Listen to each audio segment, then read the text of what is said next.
தேவனுடைய ஊழியர் குருஸ் திவாகரன் அவர்கள் தேவனுடைய செய்தி கொண்டு வரும் முன்பாக இன்றைக்கு மிஸ்டர் ஜெயபால் மேரியான் மெட்ரிகுலேஷன் பள்ளியுடைய ஸ்தாபகர் தலைவராக இருக்கிற ஜெயபால் அவர்கள் அறிமுகமாக சில வார்த்தைகளை நம்மோடு பகிர்ந்து கொள்வார்கள். அதைத் தொடர்ந்து தேவனுடைய ஊழியர் தேவ செய்தியை கொண்டு வருவார்கள். ஜெபத்தோடு கூட நாம் இருப்போம். ஞாயிற்றுக்கிழமை விடுமுறை. இந்த நாளில் கர்த்தர் குருஸ் திவாகரன் அவர்களையும் ஃபாதர் ஃபெர்குமான்ஸ் அவர்களையும் நம்மத்தில் வல்லமையாய் பயன்படுத்த இருக்கிறார். எல்லார் ஜெபத்தோடு தேவ சமூகத்தில் காத்திருப்போம். இப்பொழுதும் திரு ஜெயபால் அவர்களை நான் அன்போடு அழைக்கிறேன். கிறிஸ்துவின் பிரியமான அன்பு ஜனங்களே, இன்று இந்த நேரத்தில் இந்த இடத்தில் வீற்றிருக்கிற உங்கள் ஒவ்வொருவரையும் கிறிஸ்துவின் நாமத்தில் வருக வருக என வாழ்த்தி உங்களுக்கு நன்றி கூற விரும்புகிறேன். சகோதரர் குருஸ் திவாகரனை பொறுத்தவரை யாரிடமும் இந்த வேதத்தை பற்றி அவர் படிக்கவும் இல்லை. எந்த இடத்திலும் அவர் எந்த ட்ரைனிங்கும் பெற்றவர் அல்ல. அவருக்கு இந்த வல்லமை தேவனிடத்திலிருந்து நேரடியாக கொடுக்கப்பட்டது, யார் வாயிலாகவும் கொடுக்கப்படவில்லை. இது மிகவும் அற்புதமான ஒன்று. சகோதரர் இந்த மேடையில் சொல்வது போல அவர் எந்த மேடையில் ஏறி பேசினாலும் விவிலியத்தை மட்டும் மையமாக வைத்து வேறு எதை பற்றியும் பேசாத ஒரு அருமையான தேவ ஊழியர். இயேசுவின் நாமத்தில் உங்கள் அனைவருக்கும் என் அன்பு வாழ்த்துக்கள். மெய்யாகவே நம் மத்தியில் நம்முடைய தெய்வம் அண்ணன் குரூஸ் வழியாக பேசிக் கொண்டிருக்கிறார். எத்தனை பேர் எஸ் ஆமென் என்று சொல்லுவீர்கள்? கைவெட்டி எஸ் என்று சொல்லுங்கள். ஆண்டவர் நல்லவர். நாம் எல்லாரும் ஜெபிப்போம். நேச பிதாவே, உம்முடைய நேசகுமாரன் எங்கள் ஆண்டவர் இயேசுவை இந்த உலகத்திற்கு அனுப்பி ஜாதி மத இன பேதமின்றி நோய்வாய்ப்பட்ட பாவ சேற்றில் விழுந்த படுகொழியில் இருக்கிற அக்கிரமங்களிலே அநியாயங்களிலே சிக்கி போயிருக்கிற மனித குலத்தை நீர் மீட்டுக்கொள்ள சித்தமானீரே, உம்மை நன்றியோடு துதிக்கிறோம். பலத்தினாலும் அல்ல, பராக்கிரமத்தினாலும் அல்ல, என் ஆவியினால் ஆகும் என்று வாக்களித்த மகா மகிமை வாய்ந்த உயிருள்ள தெய்வமே, உம்மை வணங்குகிறோம்.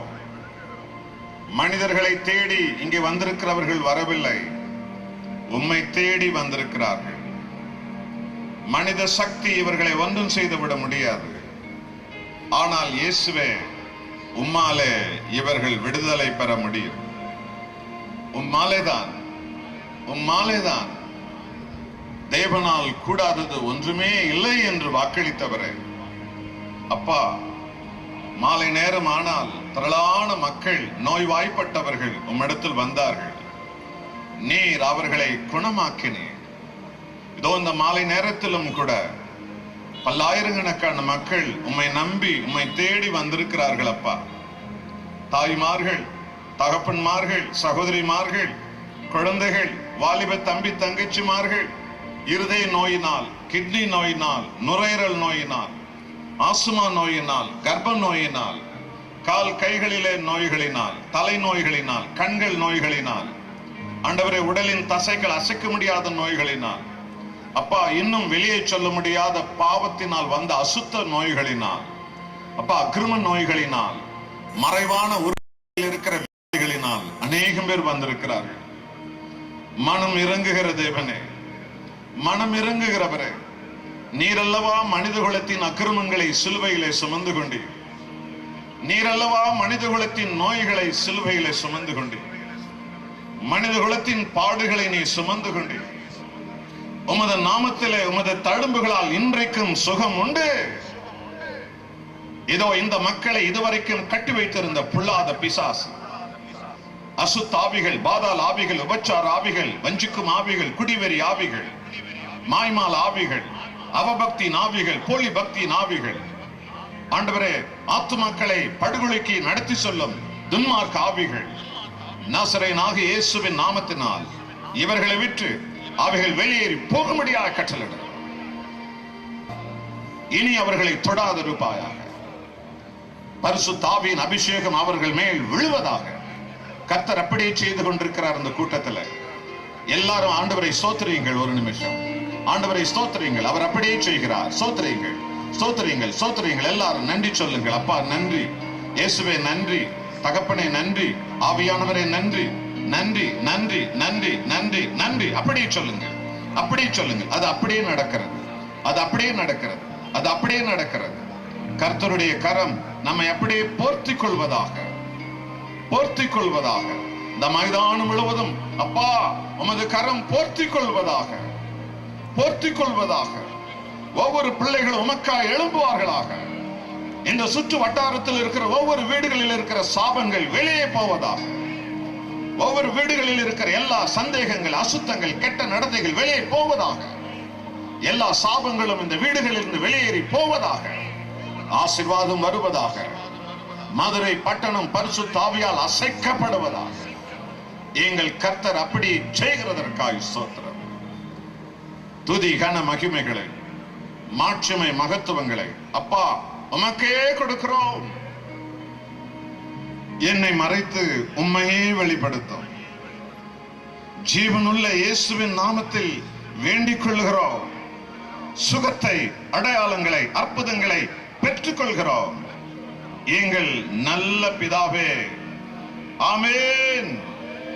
ஹல்லேலூயா. ஆண்டவராகிய இயேசுவின் அற்புத நாமத்தில் அன்பான சகோதர சகோதரிகளே, உங்கள் எல்லோருக்கும் எங்களுடைய அன்பின் வாழ்த்துக்கள். யோவான் 11ஆம் அதிகாரம் வசனம் முதல் 7 வசனங்கள் இன்றைய தியானத்திற்காக வாசிக்கப்பட்டது. யோவான் 11ஆம் அதிகாரம் முதல் 7 வசனங்கள். மார்த்தாள் மரியாளுடைய சகோதரன் லாசரு வியாதியாயிருந்தான். 3வது 4வது வசனம் சொல்லுகிறது, அவன் வியாதிப்பட்ட உடனே அவனுடைய சகோதரிகள் மார்த்தாளும் மரியாளும் ஆண்டவராகிய இயேசுவுக்கு ஒரு ஆள் மூலமாக இந்த செய்தியை சொல்லி அனுப்பினார்கள். ஆண்டவரே, உம்மால் நேசிக்கப்பட்ட லாசரு வியாதியா இருக்கிறான் என்று சொல்லி. என் அன்பான சகோதரனே சகோதரிகளே, இயேசுவை அதிகம் நேசித்த ஒரு மனிதன் லாசரு. அவன் வியாதியா இருந்தான். 2 ராஜாக்களின் புஸ்தகம் 13ஆம் அதிகாரம் 14வது வசனத்தை பாருங்கள். 2 ராஜாக்கள் 13 14வது வசனம். எலிசா தீர்க்கதரிசி மரணத்திற்கு ஏதுவான வியாதி கொண்டிருந்தார் என்று பைபிள் சொல்லுகிறது. 2 ராஜாக்கள் 5ஆம் அதிகாரத்தை பாருங்கள். நாகமான் என்று சொல்லும் ஒரு குஷ்டரோகி, ஒரு தளபதி குஷ்டரோகத்தால் இருக்கிறான். தேவனுடைய நாமத்தில யோர்தான் நதியில 7 முறை நீ மூழ்கி சுகம் பெறுவாய் என்று அவன் சுகம் பெறுவதற்கு காரணமாயிருந்தவர் இந்த எலிசா. ஆனால் இப்பொழுதோ பைபிள் சொல்லுகிறது அந்த எலிசா தீர்க்கதரிசி வியாதிப்பட்டிருந்தார் என்று சொல்லி. தானியேலின் புஸ்தகம் 8ஆம் அதிகாரம் 27வது வசனத்தை வாசித்து பாருங்கள். தானியேல் தீர்க்கதரிசி வியாதிப்பட்டிருந்தார் என்று பைபிள் சொல்லுகிறது. ஆண்டவராகிய இயேசு கிறிஸ்து 33 வயசுல சிலுவையில கொலை செய்யப்பட்டார் என்று எல்லா கிறிஸ்தவர்களுக்கும் தெரியும். ஆனால் அது எந்த சுவிசேஷ புத்தகத்தில் எழுதியிருக்கிறது என்று கேட்டால் யாருக்கும் தெரியாது. என்றால் மத்தேயு, மார்க்கு, லூக்கா, யோவான் 4 சுவிசேஷத்திலும் ஆண்டவராக இயேசு 33 வயதில் தான் சிலுவையில கொலை செய்யப்பட்டார் என்று 4 சுவிசேஷத்திலும் ஒரு இடத்திலும் அது சொல்லப்படுவதில்லை. இயேசு 30ஆம் வயதில் ஞானஸ்நானம் பெற்றார் என்று லூக்கா 3ஆம் அதிகாரம் 21 22 நாம் வாசிக்கலாம். அவ்வளவுதான். ஆனால் 33 வயதில் அவர் சிலுவையிலே கொலை செய்யப்பட்டார் என்ற அந்த மாபெரும் தேவ ரகசியத்தை இந்த சுவிசேஷத்தில் எங்கேயும் நீங்கள் காண முடியாது. அது எங்கே சொல்லப்பட்டு தெரியுமா? தானியேல் புஸ்தகத்தில் தான் சொல்லப்பட்டது. மெசியா 33 வயதில் எருசலேமுக்கு வெளியிலே சிலுவையிலே கொலை செய்யப்படுவார் என்று ஆண்டவராகிய இயேசு பிறப்பதற்கு ஏறக்குறைய 1000 ஆண்டுகளுக்கு முன்னமே இந்த தானியேல் தீர்க்கதரிசி கொண்டு கர்த்தர் உலகத்திற்கு வெளிப்படுத்தினார். ஆகவேதான் யூத மத தலைவர்களிடத்திலே ஆண்டவர் இயேசு போதித்த போது தானியேலின் புஸ்தகத்தை வாசிக்கிறவன் சிந்திக்க கடவன் என்று அவர் போதித்தார். என்றால் அந்த தானியேல் புஸ்தகத்திலே தான் மேசையா எருசலேமுக்கு வெளியிலே 33 வயதிலே சிலுவையிலே கொலை செய்யப்படுவார் என்ற அந்த சத்தியம் சொல்லப்பட்டிருக்கிறது. அந்த சத்தியத்தை வைத்துத்தான் கிறிஸ்தவ சபைகள் ஆண்டவராக இயேசு 33 வயதில் சிலுவையிலே கொலை செய்யப்பட்டார் என்ற அந்த சத்தியத்தை கிறிஸ்தவ சபைகள் அறிந்து கொண்டார்கள். கைகளை தட்டி கர்த்தரை மகிமைப்படுத்தும். இத்தனை பேர் ரகசியத்தை வெளிப்படுத்தின தானியேல் வியாதிப்பட்டிருந்தார் என்று தானியேல் 8ஆம் அதிகாரம் 27வது வசனம் சொல்லுகிறது. ஆமென் அன்பானவர்களே. லாசரு வியாதியா இருந்தார், எலிசா வியாதியா இருந்தார், தானியேல் வியாதியா இருந்தார். இதை பைபிள் நமக்கு போதிக்கிறது. 2 தீமோத்தேயு 4ஆம் அதிகாரம் 20வது வசனத்தை வாசித்து பாருங்கள். பரிசுத்த பவுல் தீமோத்தேயுக்கு எழுதிய இந்த பரிசுத்த நூலிலே அந்த 20வது வசனத்தில் அவர் சொல்லுகிறார், தூரப்பீமை மிலேத்துவிலே வியாதிப்பட்டவனாக விட்டுவிட்டு வந்தேன் என்று பவுல் எழுதுகிறார். பரிசுத்த பவுல் அப்போஸ்தலனோடு துணை ஊழியக்காரராக இருந்தவர். இந்த தூரப்பீமை என்கிற ஒரு ஊழியம் அவர் உடலிலே வியாதிப்பட்டதனால் அவரை மிலேத்து பட்டணத்திலே நான் விட்டுவிட்டு வந்துவிட்டேன், ஊழியத்திற்காக வந்தேன் என்று பவுல் எழுதுகிறார். ஆம், அவரோடு ஊழியம் செய்தவர்கள் வியாதிப்பட்டவர்களாக இருந்தார்கள். அதோடு மாத்திரமல்ல, பிலிப்பியர் 2ஆம் அதிகாரம் 25 27ஆம் வசனம் வரைக்கும் உள்ள வேத பகுதிகளை பாருங்கள். எப்பாப்பிரத்து வியாதிப்பட்டவராய் இருக்கிறார் என்று இந்த பிலிப்பியர்களின் நிருபத்திலே பவுல் எப்பாப்பிரத்து என்கிற ஒரு ஊழியனை பற்றி அங்கு எழுதுகிறார். அது எப்படிப்பட்ட வியாதி? மரணத்துக்கு ஏதுவான வியாதியை அவர் கொண்டிருந்தார் என்று அவர் எழுதுகிறார். ஏன் இந்த செய்தியை ஆவியானவர் உங்களோடு பேசுகிறார்? ஏனென்றால் அநேக கிறிஸ்தவ மக்களிடத்துல ஒரு தப்பான அபிப்பிராயத்தை மாம்சிகமாக அவர்கள் எடுத்து வைத்திருக்கிறார்கள். அது என்ன தப்பான அபிப்பிராயம்? நான் இயேசுவை ஏற்றுக்கொண்டால் எனக்கு வியாதியே வராது, நான் இயேசுவை ஏற்றுக்கொண்டால் எனக்கு துன்பமே வராது, நான் இயேசுவை ஏற்றுக்கொண்டால் எனக்கு ஒரு பிரச்சனை வராது என்ற முடிவுக்கு அநேக பேர் வந்து விடுகிறார்கள். அது வேதத்தின் போதனை அல்ல.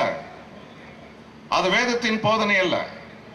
நீங்களாகவே ஏதோ ஒன்றை கற்பனை பண்ணி கொண்டு அதை நம்பிக்கொண்டிருக்கும்படி வேதம் உங்களை போதிக்கவில்லை. எந்த ஒரு சிறு காரியமா இருந்தாலும் சரி, எந்த ஒரு சிறு கருத்தா இருந்தாலும் கூட சரி, தேவனுடைய வசனம், தேவனுடைய வேதம் என்ன போதிக்கிறது என்பதை அறிந்துதான் நீங்கள் அதை விசுவாசிக்க கற்றுக்கொள்ள வேண்டும். உலகத்தில் உங்களுக்கு உபத்திரம் உண்டு என்று இயேசு போதித்தார். இன்னும் எப்படி நீங்களாகவே யூகிக்க முடியும் இயேசுவை ஏற்றுக்கொண்டால் எனக்கு துன்பமே வராது என்று சொல்லி? உலகத்தில் உங்களுக்கு பாடுகள் உண்டு என்று இயேசு போதித்தார். பின்பு எப்படி நீங்கள் ஒரு முடிவுக்கு வர முடியும் நான் ஆண்டவரை ஏற்றுக்கொண்டால் எனக்கு ஒரு பாடுகளும் வராது என்று சொல்லி? அதை பைபிள் சொல்லவில்லை. ஆனால் பைபிள் என்ன சொல்லுகிறது தெரியுமா? விசுவாசம் என்பது என்ன தெரியுமா? என்ன வியாதி வந்தாலும், என்ன துன்பம் வந்தாலும், என்ன பாடுகள் வந்தாலும், என்ன சோதனை வந்தாலும், என்ன நெருக்கடிகள் வந்தாலும், என் ஆண்டவர் கர்த்தர் இயேசு என்னை தப்புவிப்பார். கைகளை தட்டி எல்லாரும் தேவனை மகிமைப்படுத்துவோம். எத்தனை புயல் அடித்தாலும் என் கர்த்தர் என்னை தப்புவிப்பார். எத்தனை வியாதிகள் என்னை சூழ்ந்து கொண்டாலும் என் கர்த்தர் என்னை தப்புவிப்பார். அல்லேலூயா! இதைத்தான் வேதம் போதிக்கிறது. ஆகவே அன்பான சகோதர சகோதரிகளே, ஆகவேதான் நீங்கள் அறிந்து கொள்ளும்படி லாசரு வியாதிப்பட்டிருந்தார் என்ற சத்தியத்தை ஆவியானவர் உங்களுக்கு உணர்த்துகிறார். எலிசா வியாதிப்பட்டிருந்தார், தூரப்பீமை வியாதிப்பட்டிருந்தார், தானியேல் வியாதிப்பட்டிருந்தார், எப்பாப்பிரத்து வியாதிப்பட்டிருந்தார். 2 கொரிந்தியர் 12ஆம் அதிகாரம் 7 9 வரைக்கும் உள்ள வேத பகுதிகளை பாருங்கள். பரிசுத்த பவுல் அப்போஸ்தலர் சொல்லுகிறார், என்னுடைய உடலிலே ஒரு முள் என்னை குத்துகிறது. அந்த முள் என்னிடத்தில் எடுக்கும்படியாக நான் 3 முறை பிரார்த்தனை செய்தேன். ஆனால் தேவனாகிய கர்த்தர் சொன்னார், உன் பலவீனத்திலே என் பலம் விளங்கும் என்று சொல்லிவிட்டார் என்று அவர் சொல்லுகிறார். என்னுடைய உடலிலே ஒரு முள் என்னை குத்துகிறது என்று அவர் சொன்னார். எந்த அந்த முள்? கலாத்திய புஸ்தகத்தை வைத்து வேத அறிஞர்கள் சொன்னார்கள், இந்த பவுலுக்கு மாலை நேரத்தில் கண்கள் பார்வை சரியாய் தெரியாமல் போயிருக்கிறது. வயது ஆக ஆக பல ஊர்களுக்கு இரவு பகலாக அவர் பயணம் செய்ததனுடைய விளைவு. மாலை நேரத்தில் பார்வையின் குறைவு அவருக்கு இருந்தது. இன்றைக்குதான் விஞ்ஞானம் வளர்ந்திருக்கிறது.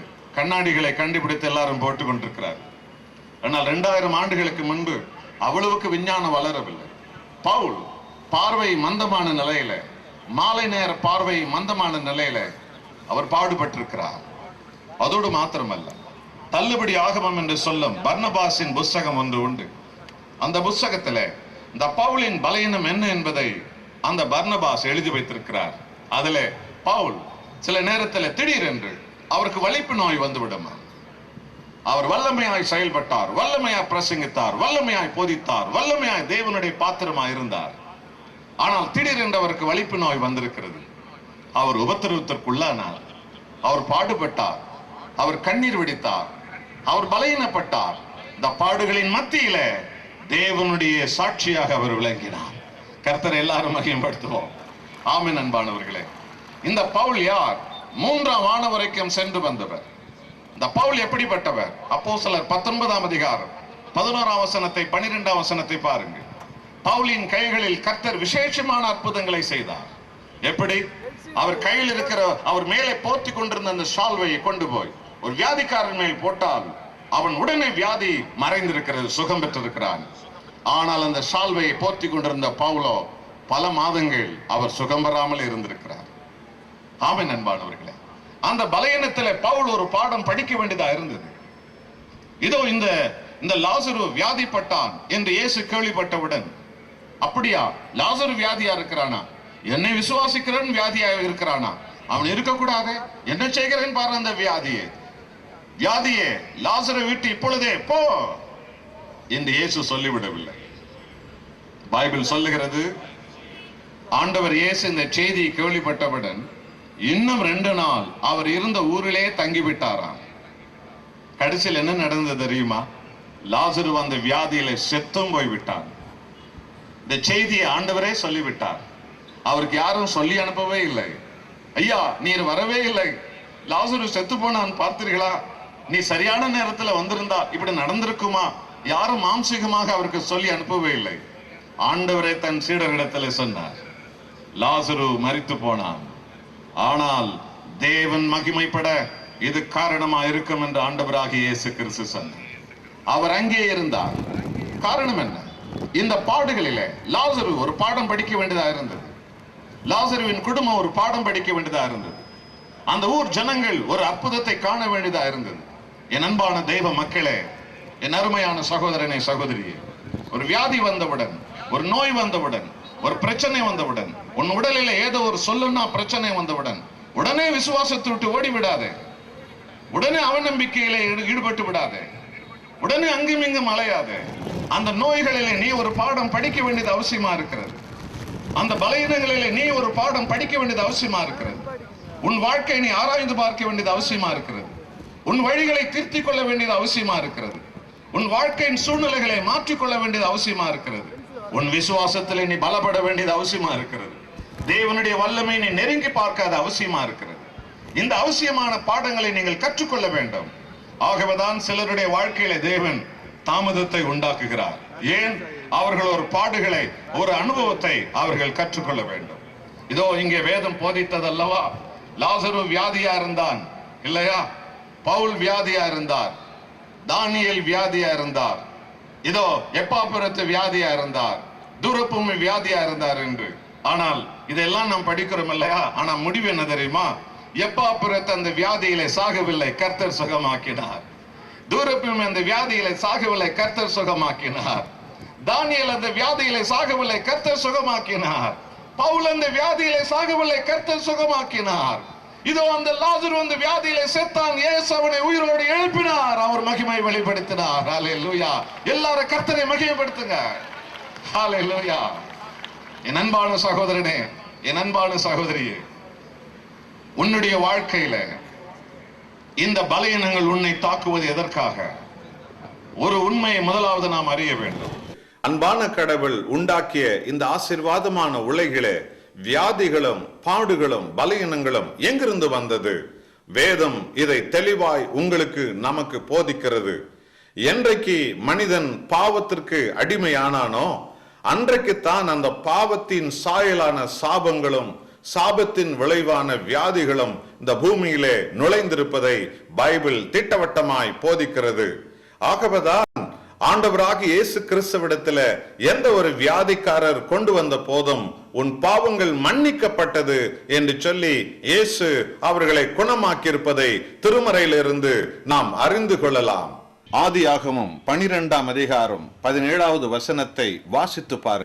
அங்கே ஆபிரகாமின் மனைவி சாராளை அபிமெலேக்கின் ராஜா விபச்சாரத்திற்காக அவன் வலுக்கட்டாயமாக பண்ண அவளிடத்துல காம இச்சைகளோடு அவன் நெருங்க பார்த்தான்.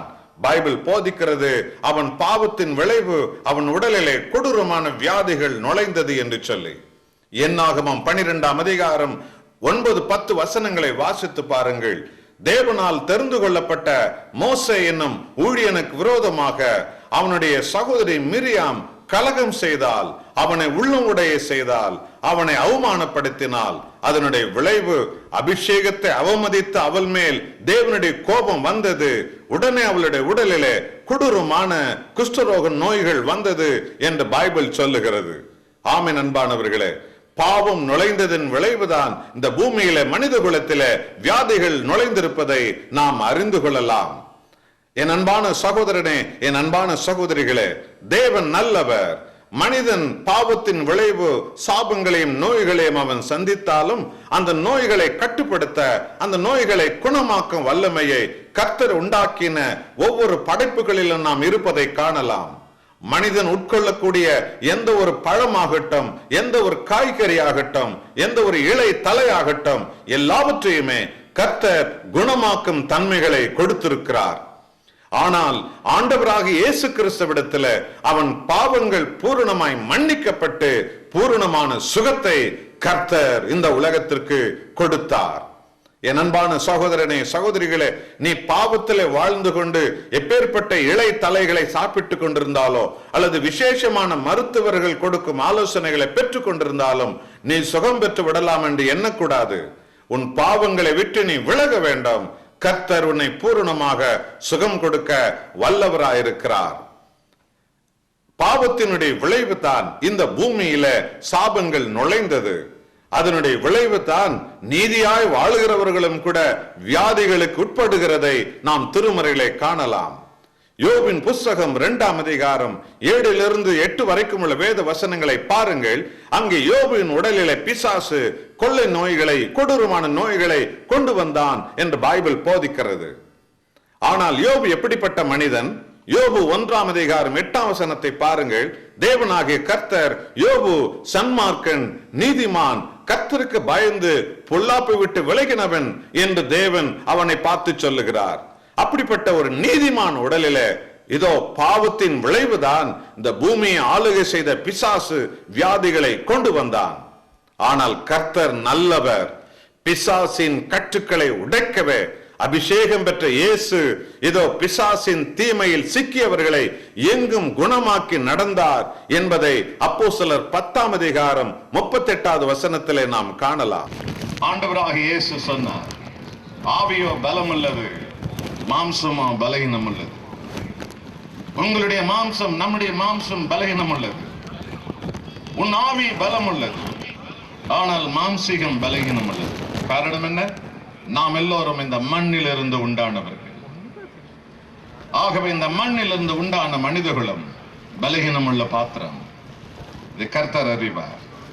ஆகவே பலகீனமான உன் உடலுக்குள்ளே பலகீனமான நோய்கள் நுழைகிறது, பலகீனமான பிரச்சனைகள் வருகிறது, பலகீனமான குழப்பங்கள் வருகிறது. ஆனால் முடிவு என்ன தெரியுமா? ஆண்டவராக இயேசு கிறிஸ்துவின் தழும்புகளால் நாம் சுகமாக்கப்படுகிறோம். என் அன்பான சகோதரனை, சகோதரிகளே, வியாதி வந்து விட்டது, பலகீனம் வந்து விட்டது. முதலாவது நீங்கள் யாரை தேடுகின்றீர்கள்? தேவனையா அல்லது மனித பலத்தையா? அதற்கு ஒரு நல்ல உதாரணத்தை திருமறையிலிருந்து நாம் அறிந்து கொள்ளலாம். ஏசாயா 38ஆம் அதிகாரம் முதல் 6 வசனத்தை பாருங்கள். அங்கே எசேக்கியா மன்னன் உடலிலே வியாதி வந்து அவன் மரணத்தின் தருவாயில் இருந்தான். ஏசாயா தீர்க்கதரிசி அவனை சந்திக்கும் போது சொன்னார், நாளை காலையில நீ மரித்து போவாய் என்று. ஆம், தீர்க்கதரிசி சாவு நிச்சயம் என்று சொல்லிவிட்டார். நடந்தது என்ன? அந்த எசேக்கியா ராஜா கர்த்தரிடத்துல முழந்தாளோடு உள்ளம் உடைந்து கண்ணீரோடு தேவனை தேடினான். கர்த்தர் அவன் சாவை மாற்றி போட்டார். அவனுடைய ஆயுசு நாட்களை அவனுக்கு கூட்டி கொடுத்தார். ஆமென் அன்பானவர்களே, தேவன் எப்பேற்பட்டவர்களை குணமாக்க அவர் வல்லவர். இன்றைக்கும் அவரை நம்புகிறவர்களை ஆண்டவராக இயேசு கிறிஸ்து குணமாக்கும் தெய்வமாகவே இன்றைக்கும் இருக்கிறார். ஆகவேதான் உலகம் முழுவதும் இந்த நற்செய்தி இன்றை மட்டும் போதித்து ஆண்டவரை விசுவாசிக்கிறவர்கள் எப்பேற்பட்ட வியாதிக்காரர்களா இருந்தாலும் அவர்கள் குணம் பெறுவதை நாம் திருமறையிலிருந்து கண்டுகொள்ளலாம். என் அன்பான சகோதரனை சகோதரிகளே, இதோ இன்றைக்கு ஒரு குழந்தை பிறக்கிறது. அந்த குழந்தையின் உடலில கொள்ளை நோயான எய்ட்ஸ் நோய் இருக்கிறது என்று மருத்துவர்கள் சொல்லுகிறார்கள். அந்த பிள்ளை என்ன பாவம் செய்தது? அந்த பிள்ளை ஒரு பாவமும் செய்யவில்லை. ஆனால் அந்த பிள்ளையின் தகப்பனான் விபச்சாரத்தின் விளைவு, அக்கிரமத்தின் விளைவு, அவன் தன் குடும்பத்தாருக்கு செய்த துரோகத்தின் விளைவு, அந்த பாவத்தின் விளைவு அந்த குழந்தையின் உடலில அந்த எய்ட்ஸ் என்னும் கொள்ள நோய் வந்தது. வியாதிகளுக்கு பாவம் எவ்வளவு முக்கிய காரணமா இருக்கிறது என்பதை என் அன்பானவர்களே உணர்வீர்களா? குடிகளும் வேசித்தனங்களும் போதை பொருட்களும் மறைவான பாவங்களும் ஆத்திரமூட்டும் செயல்களும் அக்கிரமங்களும் பிறரை மன்னிக்காத குணநலன்களும் அநேக வியாதிகளுக்கு காரணமா இருக்கிறது.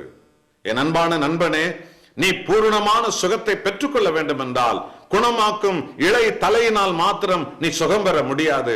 உன் பாவங்களில் இருந்து நீ மன்னிக்கப்பட வேண்டும். நீ வியாதிகளிலிருந்து பூரணமான சுகத்தை நீ பெற்றுக்கொள்வாய். ஆண்டவராகிய இயேசு கிறிஸ்துவிடத்துல ஒருவன் வரும் பொழுது அவன் எப்பேற்பட்ட வியாதிக்காரனா இருந்தாலும் சரி, டாக்டர்களால் முடியாது என்று கைவிடப்பட்டவனா இருந்தாலும் கூட சரி, அவனுடைய பாவங்களை ஆண்டவராகிய இயேசு முதலாவது மன்னிக்கிறார். அவனை பூரணமான சுகத்தை அடையும்படி செய்து விடுகிறார். நீங்களும் அப்படிப்பட்ட சுகத்தை பெற்றுக்கொள்ளத்தான் இந்த செய்தியின் வழியாக கர்த்தர் உங்களோடு பேசிக்கொண்டு வருகிறார். மனம் திரும்புங்கள், சுகத்தை பெற்றுக்கொள்ளுங்கள், பிறரை மன்னியுங்கள், நீங்கள் குணமாக்கப்படுவீர்கள். பாவங்களை விட்டுவிடுங்கள். இயேசு கிறிஸ்துவிடத்தில் சுகத்தை கேளுங்கள். அவர் உங்களுக்கு கொடுக்கிற சுகத்தை நீங்கள் என்றைக்கும் சாட்சியுடன் வாழ்ந்து முடிக்கலாம். லூக்கா 8ஆம் அதிகாரம் 43-46 வரைக்கும் பாருங்க. 12 வருடம் அசுத்த இரத்த போக்கின வியாதி கொண்ட அசுத்த நிறைந்த ஒரு பெண் இயேசுவின் ஆடையை தொட்டார். பைபிள் சொல்லுகிறது, இயேசுவின் உடலில் இந்த வல்லமை அவள் உடலுக்குள்ளே பாய்ந்தது. அவளுடைய வியாதி மறைந்தது. அவள் பூரண சுகமானாள். இதைதான் தேவன் உங்களுக்கு என்றைக்கும் செய்ய வல்லவராக இருக்கிறார். எல்லாரும் அவரை மகிமைப்படுத்துவோம், கைகளை தட்டி. ஹல்லேலூயா! உன் அசுத்தம் என்ன? உன் பாவம் என்ன? உன் அக்கிரமம் என்ன? உன் மீறுதல் என்ன? உன் வேசித்தனம் என்ன? உன்னுடைய காமம் என்ன? உன்னுடைய தவறான வழிகள் என்ன? உன்னுடைய தாறுமாறு ஜீவியம் என்ன? எது உன்னுடைய தாறுமாறு ஜீவியம்? எது உன்னால் விட முடியாத பாவம்? இயேசுவண்டை வா, இயேசுவண்டை வா. உன்னை கர்த்தர் குணமாக்குவதற்கு முன்பு அவர் உன்னை ரட்சித்து விடுகிறார். அந்த பாவ பிடியை எடுத்து விடுகிறார். உன்னை பூரணமாக குணமாக்குறார். உங்களை பூரணமாக குணமாக்குறார். உங்களை பூரணமாக குணமாக்குறார். என் அன்பான சகோதரனே, என் அன்பான சகோதரிகளே, இந்த இரவு ஆண்டவராகிய இயேசுவின் வல்லமை மிக விசேஷித்த காரியங்களை இந்த இடத்துல செய்து கொண்டிருக்கிறது. இந்த செய்தியை கேட்டுக்கொண்டிருக்கிற நேரத்தில் நீங்கள் சுகத்தை விரும்புவதற்கு முன்பு என் பாவங்களை மன்னியும் என்று அறிக்கையிட்டு விட்டுவிட வேண்டாம். என் அக்கிரமங்களை மன்னியும், என் கெட்ட நடத்தையை மன்னியும், என் துரோகத்தை மன்னியும், என்னுடைய திருட்டுத்தனத்தை மன்னியும், என் குடி வெறியை மன்னியும். இனி என்ன நான் அப்படி நடக்க மாட்டேன். முடிவெடு, முடிவெடு, முடிவெடு. சகோதரி முடிவெடு, சகோதரனை முடிவெடு, தாய்மார்களை முடிவெடுகள், பெரியோர்களை முடிவெடுங்கள், தம்பி தங்கச்சி முடிவெடு, முடிவெடு, நீ முடிவெடு.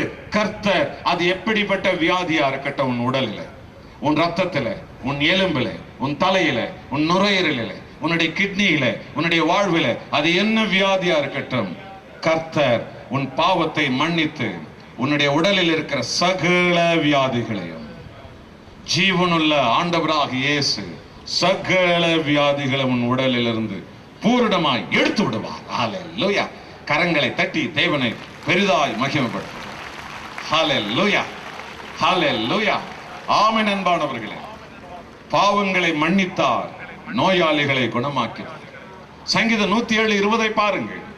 பைபிள் சொல்லுகிறது, தேவன் தன் வசனத்தை அனுப்பி அவர்களை குணமாக்குறார். ஆம், இயேசு கிறிஸ்துவனுடைய வார்த்தை எந்த ஒரு வியாதிக்காரரையும் குணமாக்குறது.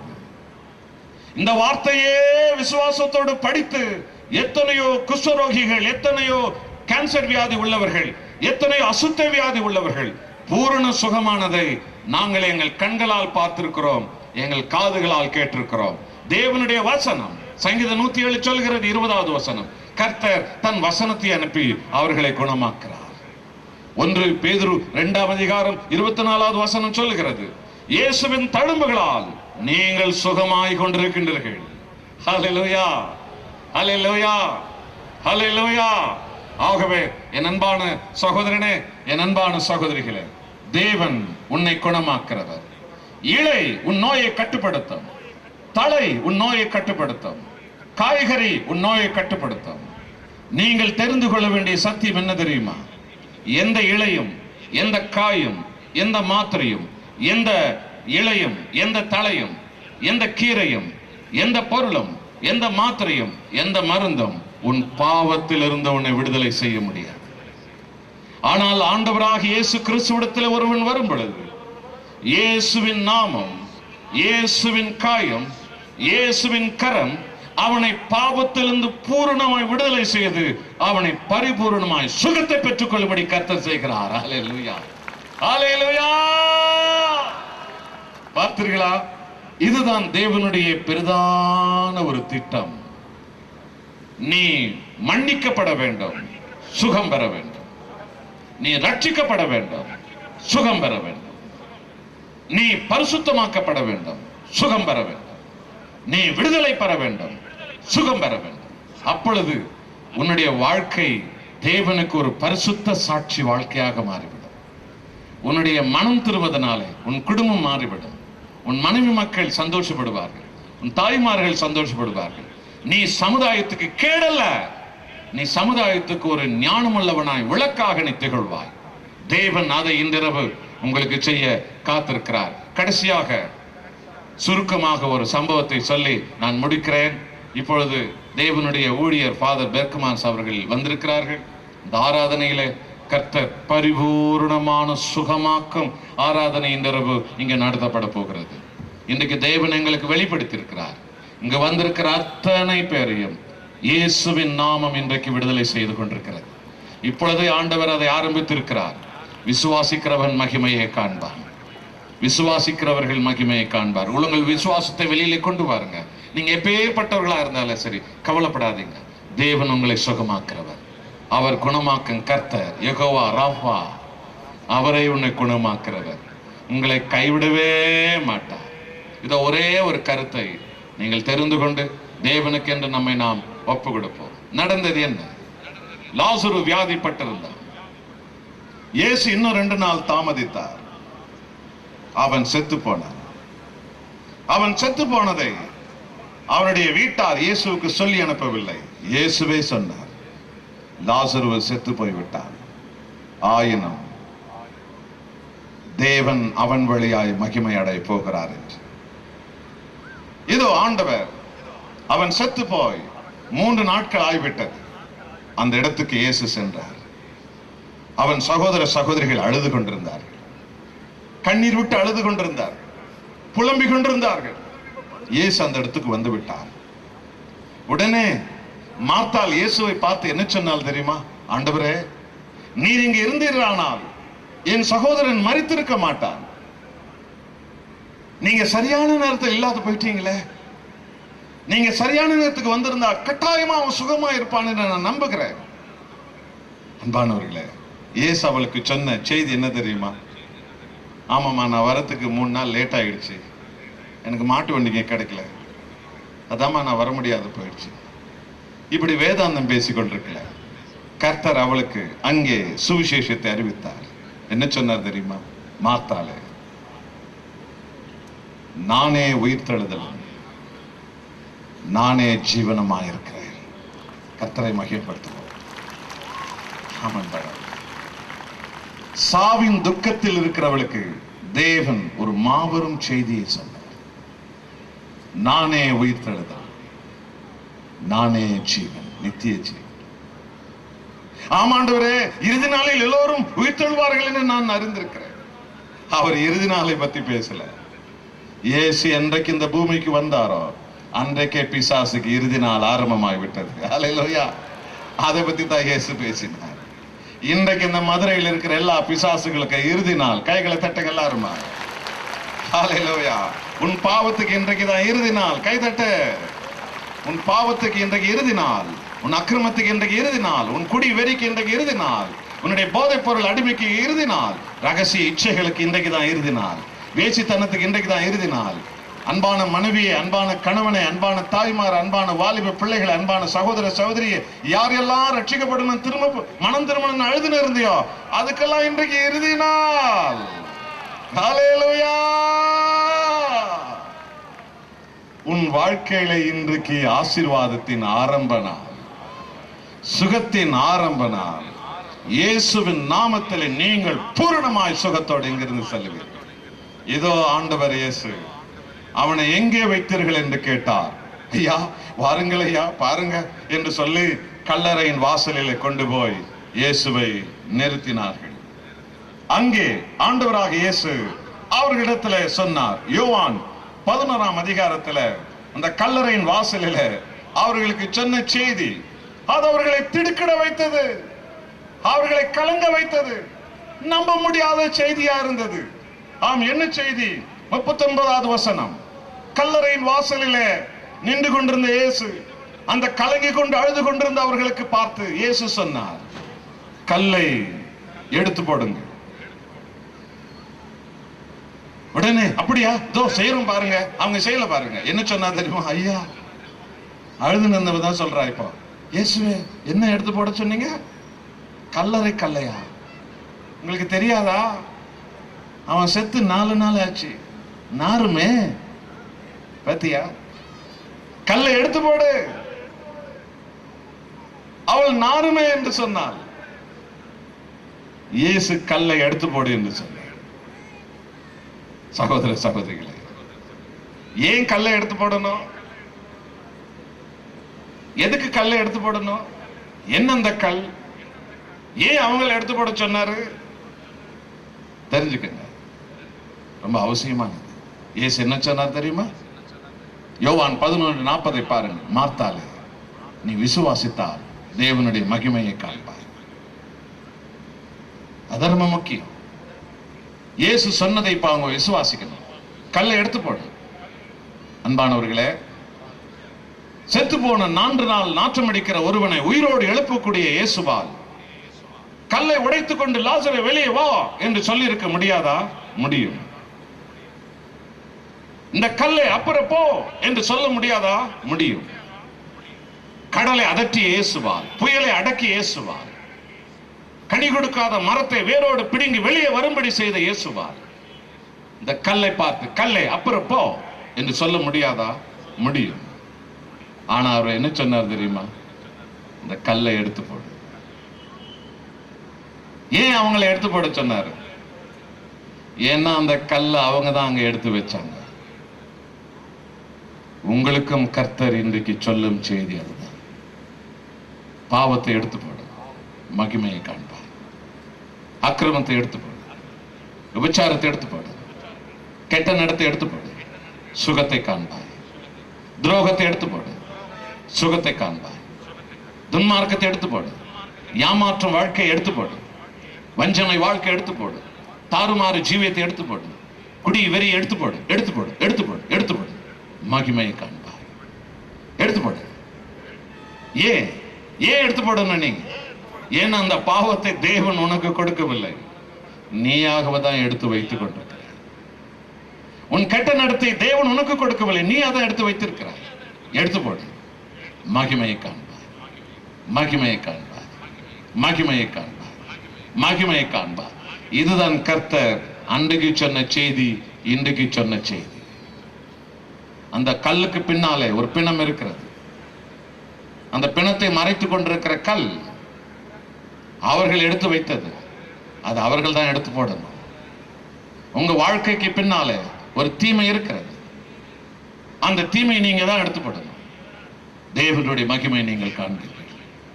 எத்தனை பேர் சுகமாக வேண்டும் என்று இந்த கூட்டத்தில் விரும்புகின்றீர்கள்? கை உயர்த்துங்கள் என்றால் கூட்டமே உயர்த்துகிறது, உண்மைதான், வெரி குட். ஆனால் கல்லை எடுத்து போட தயாராகுங்க. கல்லை எடுத்து போடு, கல்லை எடுத்து போடு, அறிக்கையிடு, அறிக்கையிடு. தேவனே, என் பாவத்தை விட்டு விடுகிறேன், என் அக்கிரமத்தை விட்டு விடுகிறேன், என் துரோகத்தை விட்டு விடுகிறேன், கோபத்தை விட்டு விடுகிறேன், கெட்ட நடத்தை விட்டு விடுகிறேன், மாந்திரிகத்தை விட்டு விடுகிறேன், ஜோசியத்தை விட்டு விடுகிறேன், விக்கிராராதனை விட்டு விடுகிறேன், தாறுமாறு ஜீவியத்தை விட்டு விடுகிறேன், என் இருதயத்தில் இருக்கிற விக்கிரங்களை விட்டு விடுகிறேன். என் மனைவிக்கு விரோதமான, என் புருஷனுக்கு விரோதமான, என் பெற்றோருக்கு விரோதமான, தேவனை உமக்கு விரோதமான என் பாவங்களை விட்டு விடுகிறேன், கலகத்தை விட்டு விடுகிறேன், துன்மார்க்கத்தை விட்டு விடுகிறேன். எனக்கு நீர் உணர்த்துகிற சகல பாவங்களை, நானாக எடுத்து வைத்துக் கொண்டிருக்கிற சகல அக்கிரமங்களை எடுத்து போடுகிறேன், எடுத்து போடுகிறேன், எடுத்து போடுகிறேன். நடந்தது என்ன?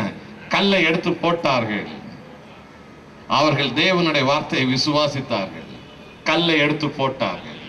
இயேசு இப்போது அந்த பிணத்தை பார்த்து சொன்னார், லாசருவே, நான் உனக்கு சொல்லுகிறேன், வா வெளியில. நாற்றம் எடுத்துக் கொண்டிருந்த புழு பூத்திருந்த அந்த பிணத்திற்குள்ள இயேசுவின் வார்த்தை நுழைந்தது. அந்த நோய் கிருமிகள், புழு கிருமிகள் அழிக்கப்பட்டது, அந்த நாற்றம் அழிக்கப்பட்டது, ஜீவன் வந்தது அந்த உடலுக்குள்ள. அந்த பிணம் உயிரோடு எழுந்து வெளியிலே வந்தது. எல்லாரும் மகிமையை கண்டார்கள். அல்லேலூயா, அல்லேலூயா.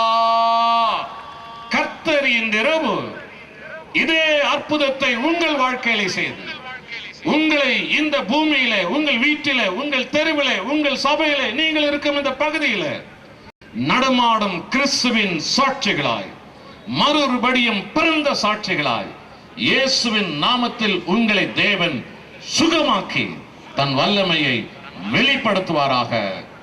ஆமென். இயேசுவின் நாமத்தில் உங்கள் அனைவருக்கும் என் அன்பு வாழ்த்துக்கள்.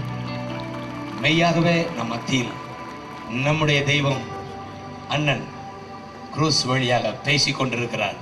எத்தனை பேர் எஸ் ஆமென் என்று சொல்லுவீர்கள்? கை வைத்து எஸ் என்று சொல்லுங்கள். ஆண்டவர் நல்லவர். நீங்கள் ஜீவ வசனத்தை பிடியுங்கள். இந்த வசனத்தை பிடித்தால் அர்த்தம் என்ன? இதுதான் உங்களுக்கு வழிகாட்டி. இதை பிடித்து கொண்டால் அடுத்து சுடர்களாய் பிரகாசிப்பீர்கள். இதை நீங்கள் தூக்கும் போது இங்கே லைட் ஹவுஸா மாறிடுவீங்க.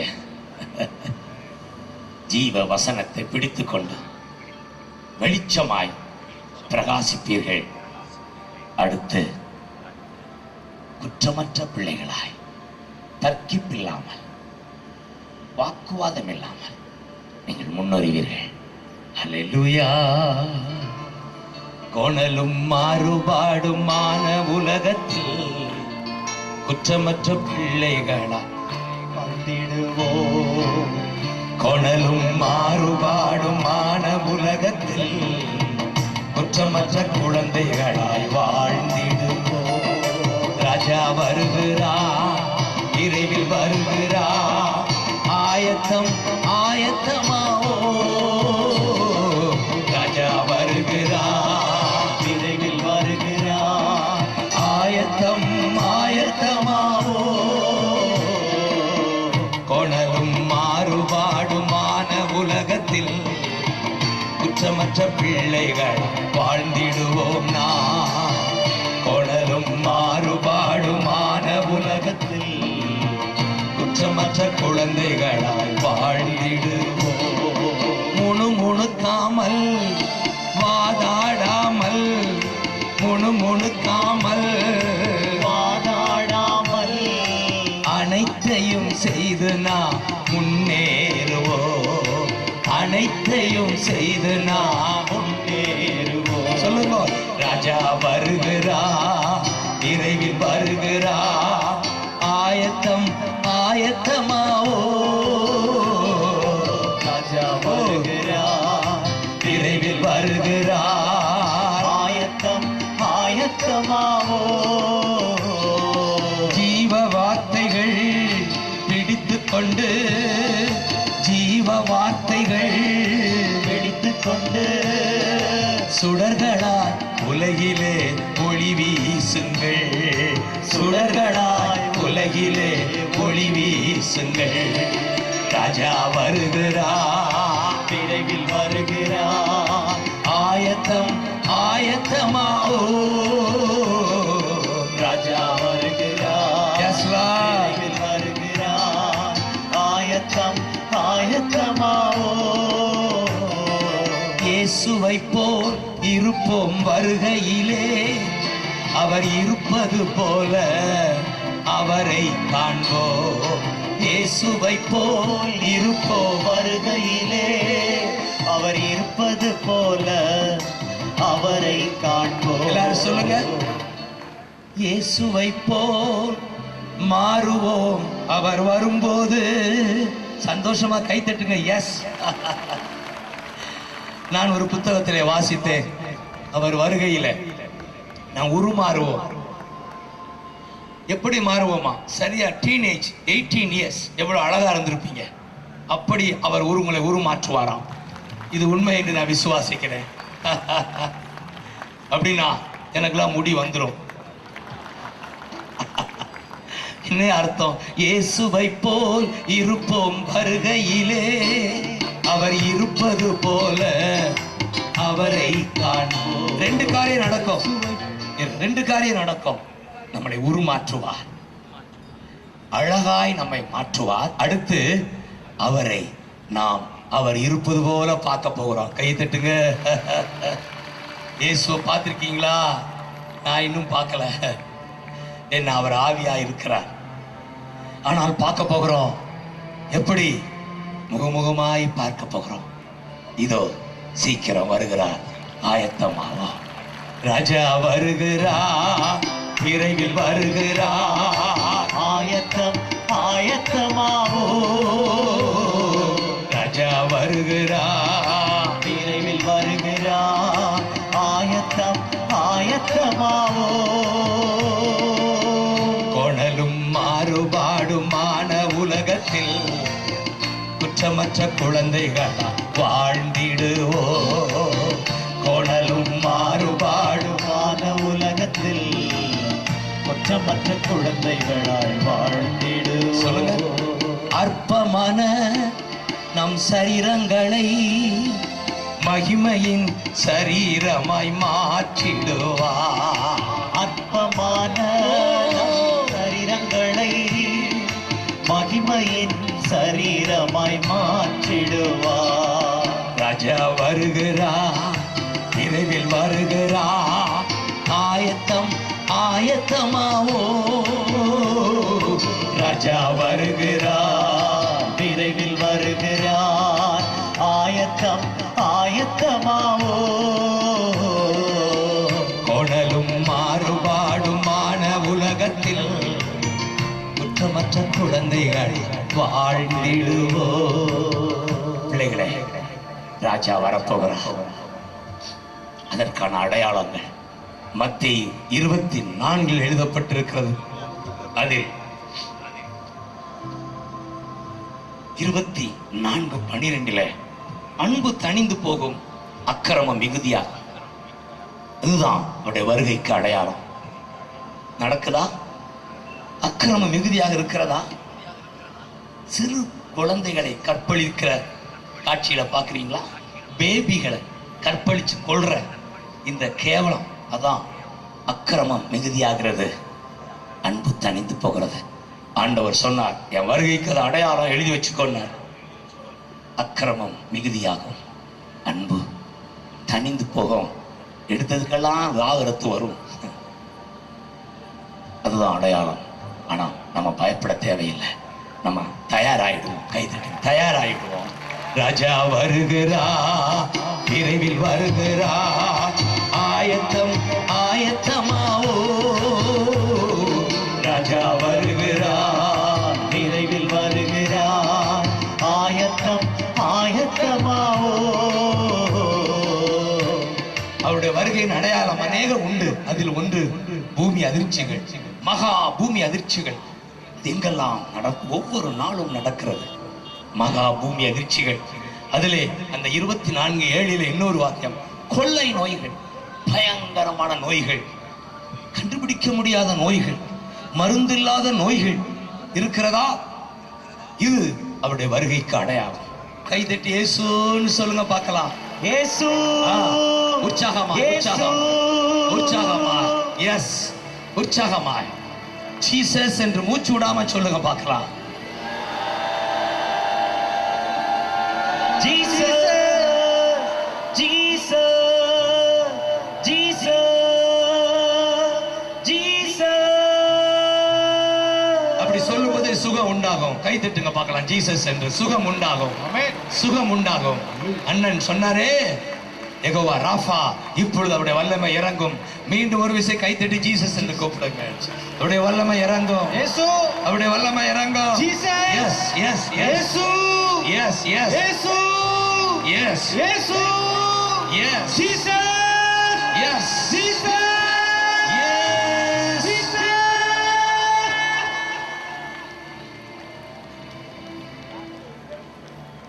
தகப்பனே, அந்த ஒருவர் கூட வியாதியா போயிடக்கூடாதுப்பா. அண்ணன் சொன்னதை கன்ஃபார்ம் பண்ணுங்க டாடி. அண்ணன் சொன்னதை கன்ஃபார்ம் பண்ணுவதற்காக ஸ்தோத்திரம். நான் விசுவாசிக்கிறேன். நீங்கள் உங்களை ஒருவருக்கு ஒரு வியாதி இல்லாத வாழ்க்கையை இயேசு கொடுக்கிறார். கை தட்ட ஆமென் சொல். ஆமென். அல்லேலூயா. பரலோகம் தான் என் பேச்சு.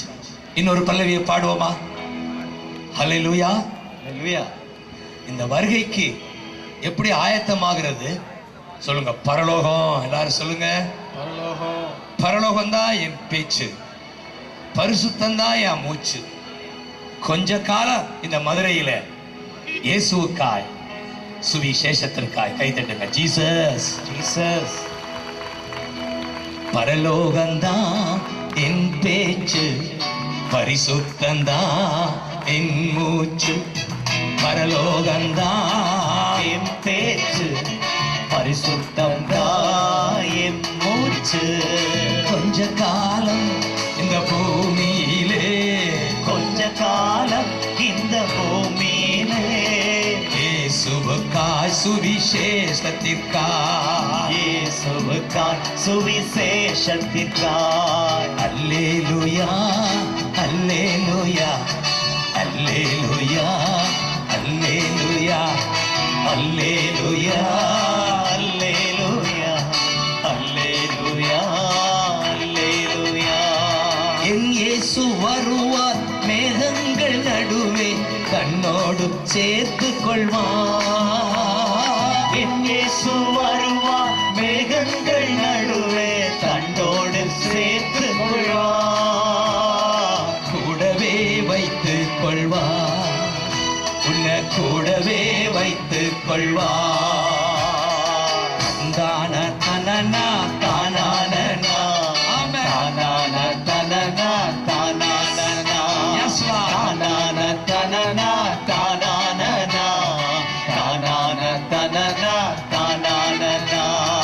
உருமாற்றம் அடைந்து முகமுகமாக என் இயேசுவை காண்பே.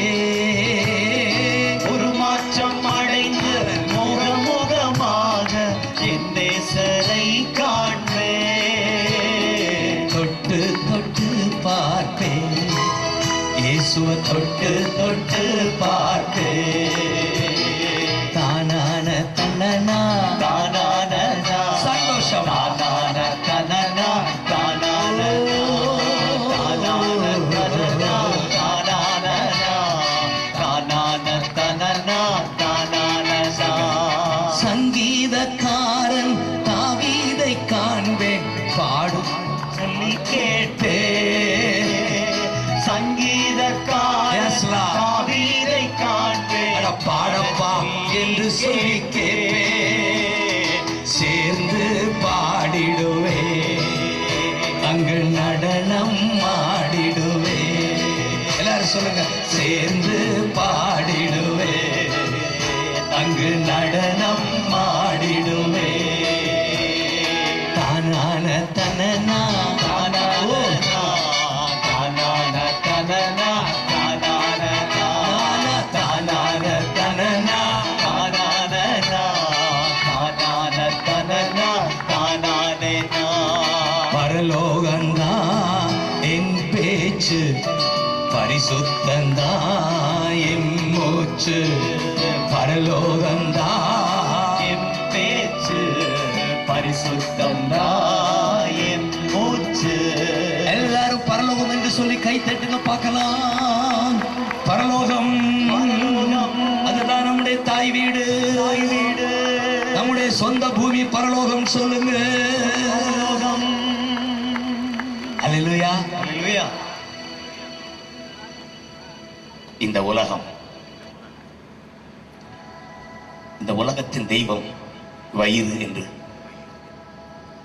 பவுல் சொல்கிறார். இந்த உலகம் சிந்திப்பதெல்லாம் பூமிக்கு அடுத்தவைகள். பிலிப்பியர் 4:18. இந்த உலகத்துக்கு தெய்வமே சாப்பாடு தான், வயிறு தான்.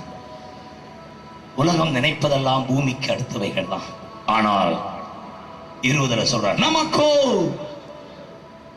வாசி மகனை 20, நமக்கோ நம்முடைய குடியிருப்போ. சொல்லுங்க, நம்முடைய குடியிருப்போ. சொல்லுங்க பார்க்கலாம். குடியிருப்போ. சொல்லுங்க எல்லாரும். நம்முடைய குடியிருப்போ. எல்லாரும் சொல்லுங்க. நம்முடைய குடியிருப்போ பரலோகத்தில் இருக்கிறது. பரலோகம். எல்லாரும் சொல்லுங்க. பரலோகம். பரலோகம். பரலோகம். அங்கே இருந்து கர்த்தராகிய இயேசு கிறிஸ்து என்னும் இரட்சகர் வரை எதிர்பார்த்து கொண்டிருக்கிறோம். எல்லாரும் எதிர்பார்க்கிறவங்களா கை தட்டுங்க பார்க்கலாம். அல்லேலூயா. தானான தனனா தானான தானான தனனா தானான தானான தனனா தானான தானான தனனா தானான. சொல்லுங்க. பரலோகந்தா எம் பேச்சு பரிசுத்தந்தா எம் மூச்சு. பரலோகந்தா என் பேச்சு பரிசுத்தம் என் மூச்சு. என்னுடைய ஆசை என்ன தெரியுமா? அந்த நம்முடைய குடியிருப்பு பரலோகம் இருக்கு, அங்கெல்லாம் நீங்க எல்லாரும் இங்க வந்துடணும். கை தட்டுங்க, வந்துடணும். உங்க முகத்தை பார்த்து நானும் ஆடணும். இப்ப பார்க்கிற எல்லா முகமும் அங்க வந்து பார்ப்பேன். ஒரு ஆள் மிஸ் ஆனாலும் எனக்கு சோகம் வந்துடும். ஆண்டவர் சொன்னார், ஒருவனும் கெட்டு போகாமல் எல்லாரும் மனம் திரும்ப வேண்டும் என்று அவர் நீடிய பொறுமையா இருக்கிறாரா? ஆனால் நீங்கள் அல்ல. இந்த உடல் வேசித்தனத்திற்காக அல்ல. அதனாலதான் இச்சைக்கு இடமாக உடலை பேணாமல் இயேசுவை ஆடையாய் தரித்துக் கொள்ளுங்கள். ராஜா வருகிறா, விரைவில் வருகிறா, ஆயத்தம் ஆயத்தமாவோ. ராஜா வருகிறார், விரைவில் வருகிறார், ஆயத்தம் ஆயத்தமாவோ. கொணலும் மாறுபாடுமான் உலகத்தில் குற்றமற்ற குழந்தைகளா வாழ்ந்திடும். பிள்ளைகளே, இன்றைக்கு கடைசியாக நீங்கள் இயேசுவை தரித்துக் கொள்ள வேண்டும். இப்படி சொல்லுங்க பார்க்கலாம். இயேசுவை தரித்துக் கொள்ள வேண்டும். இயேசுவை தரித்துக் கொள்ள வேண்டும். அர்த்தம் என்ன?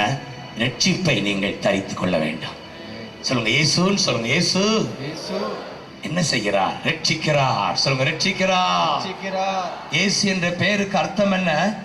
ஜனங்களின் பாவங்களை நீக்கி ரட்சிக்கிறார். சொல்லுங்க, ரட்சிக்கிறார். ரட்சிப்பு என்றால் என்ன? பாவம் மன்னிக்கப்பட்ட நிச்சயம், பரிசுத்த ஆவி இருக்கிறார் என்ற நிச்சயம், பரலோகத்தில் எனக்கு இடம் உண்டு என்ற நிச்சயம். இந்த 3 நிச்சயம் சேர்ந்து ரட்சிப்பூவாக உங்கள் வாழ்க்கையில் மாற வேண்டும். ஆமென் சொல்லுங்க. எத்தனை பேருக்கு இந்த நிச்சயம் இருக்கிறது? இன்றைக்கு கண்ணை மூடனா நான் உடனே பரலோகம் போவேன் எத்தனை பேருக்கு நிச்சயம் இருக்கிறது? நிச்சயம் இல்லை என்றால் இன்றைக்கு இந்த இயேசு ஒன்றை வாருங்கள். இவர்தான் இந்த நிச்சயத்தை கொடுப்பார். இவர்தான் இந்த ரட்சிப்பை கொடுப்பார். இவர்தான் உங்கள் பாவத்தை மன்னிக்கிறார். அல்லேலூயா. இந்த பாவ மன்னிப்புக்காகத்தான் இயேசு சிலுவையில் தொங்கினார். இயேசு காயப்பட்டார். இயேசு அடிக்கப்பட்டார். இயேசு கதறினார். எல்லாம் முடிந்தது என்று சொன்னார். என்ன அர்த்தம்? என் ஜனங்களின் பாவங்களை நான் சுமந்து தீர்த்து விட்டேன், இதோ முடித்து விட்டேன். இந்த இயேசுவை நம்பினால் உங்களுக்கு ரட்சிப்பு. நின்ற வண்ணமாகவே எத்தனை பேர் இந்த ரட்சிப்பை பெற வாஞ்சியா இருக்கீங்க? இந்த ரட்சிப்பு தான் உங்களை பரலோகம் கொண்டு போகும். இந்த இயேசுதான் உங்களை பரலோகம் கொண்டு போவார். இவர் ஒரு மதத்திற்காக வரவில்லை, ஒரு குறிப்பிட்ட இனத்துக்காக வரவில்லை, சபைக்காக வரவில்லை.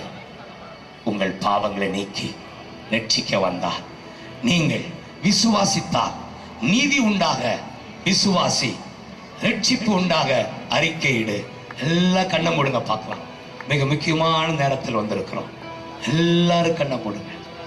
ஐயா, எனக்கு இந்த ரட்சிப்பு வேணும், இந்த பாவ மன்னிப்பு வேணும், பரலோகத்தில் எனக்கு இடம் வேணும், எனக்கு இயேசுவின் ஆவி வேணும் என்று சொல்லுகிறவர்கள் கையை உயர்த்தி காட்டுங்கள். கையை உயர்த்தி காட்டுங்கள். சேகர் அப்படியே ஜெபம் பண்ணு. இயேசுவை கூப்பிடுங்க பார்க்கலாம். இயேசுவே சப்தமா கூப்பிடுங்க. இயேசுவே கூப்பிடுங்க. இயேசுவே கூப்பிடுங்க. இயேசுவே நான் பாவி, எஸ், என்னை மன்னியோ, எஸ், இயேசுவே, எஸ், சிறு வயதிலிருந்து எஸ், இந்த நாள் வரை நான் செய்த எல்லா பாவங்களையும் எல்லா அக்கிரமங்களையும் மன்னியோ, மன்னியும் ஐயா. சொல்லுங்க மன்னியோ, மன்னியோ. வாய் திறந்து சொல்லுங்க. இயேசுவே, கூப்பிடுங்க. உமக்கு பிடித்தமில்லாது எஸ், எல்லா பாவங்களையும் எஸ், இன்றைக்கு நான் தள்ளி விடுகிறேன். எஸ் லார்ட், தள்ளி விடுகிறேன். ஆமென். விட்டு விடுகிறேன். விட்டு விடுகிறேன். இயேசுவே, ஜீசஸ், கண்களால் செய்த பாவங்களையும் எஸ் லார்ட், நாவால் செய்த பாவங்களையும் எஸ் லார்ட், இன்றைக்கு நான் விட்டு விடுகிறேன். எஸ் லார்ட், ஆபாசத்தை விட்டு விடுகிறேன். எஸ் டாடி, பொய்யான வார்த்தைகளை விட்டு விடுகிறேன். சொல்லுங்க. இயேசுவே, இயேசப்பா, இயேசுவே, இயேசப்பா, என் உள்ளத்தில் வாரோ, வாரோ, உம்முடைய பிள்ளையை ஏற்றுக்கொள்ள வாரோ. இயேசுவே, ஜீசஸ், இயேசுவே, சொல்லுங்க. ஜீசஸ், ஜீசஸ், சத்தமா கூப்பிடுங்க. இயேசு ரட்சிக்கிறா, ஜீசஸ், ரட்சிக்கிறா. இயேசுவே என் தெய்வமே, என்மேல் மனமிரங்கும். கைவிரித்து சொல்லுவோமா?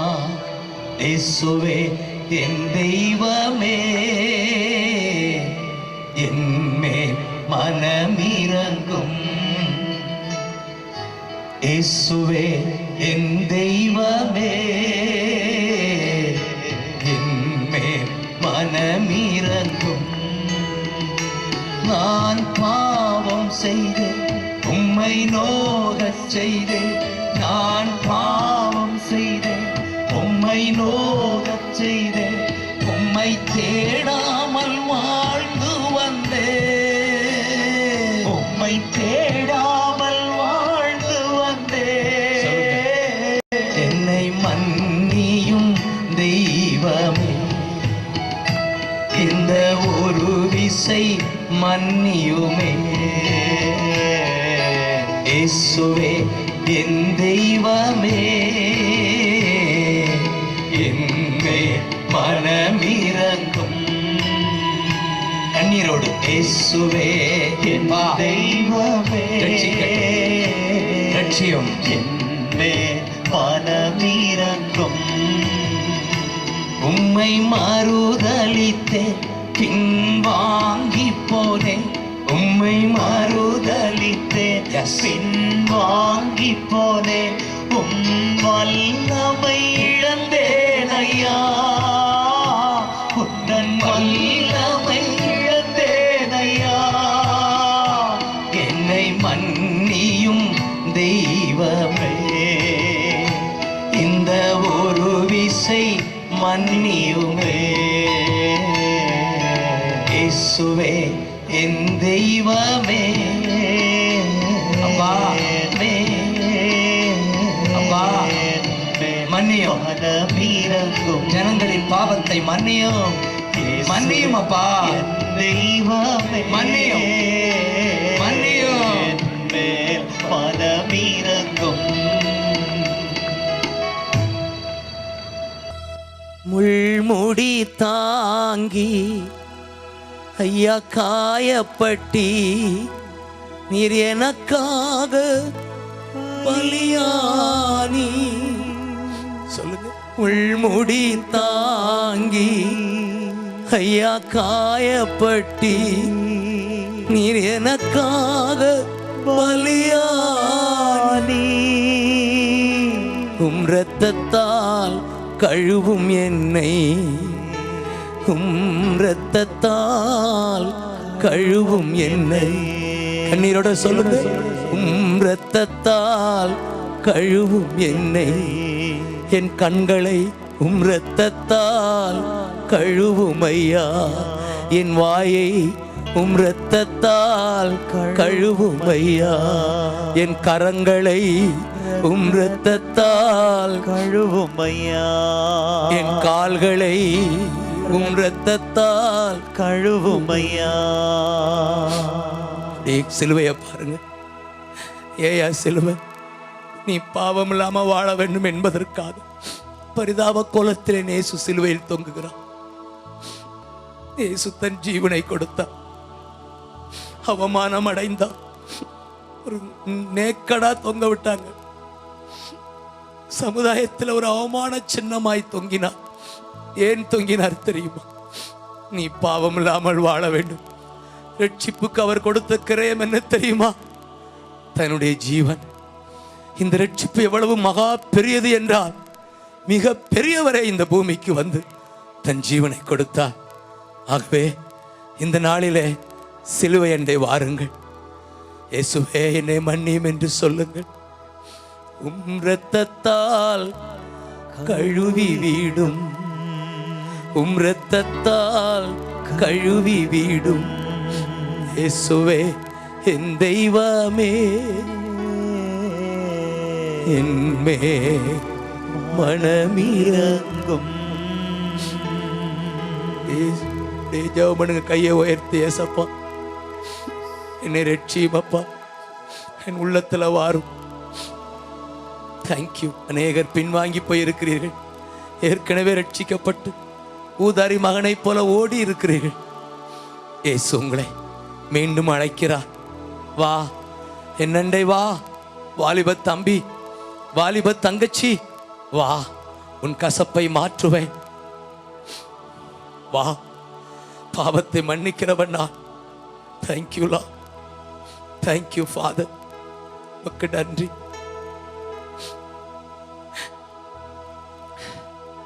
இயேசுவே என் தெய்வமே,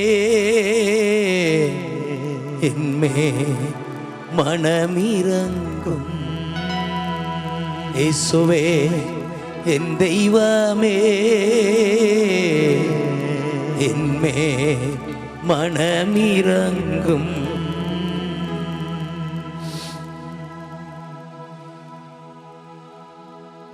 கண்களை மூடி, அன்பு தகப்பனே, இந்த மைதானத்தில் இருக்கிற ஒவ்வொருவர் மேலும் உம்முடைய ரத்தம் வடிவதாக. ஃபாதர், இத்தனை பேரும் மழையை பார்க்காமல், நேரத்தை பார்க்காமல் உமக்காய் காத்திருக்கிறார்கள். உம்முடைய ரட்சிப்புக்காக நிற்கிறார்கள்.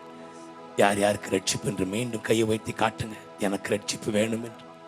ஃபாதர், கையை உயர்த்திருக்கிற அத்தனை பேரையும் கையை பிடிச்சு ரட்சிங்கப்பா, ரட்சிங்கப்பா. தேங்க்யூப்பா. நீங்கள் சொன்னீங்களே ரட்சிப்பு உண்டாக அறிக்கையிடு என்று. அவர்கள் இயேசு என்று அறிக்கை இடுகிறார்கள்.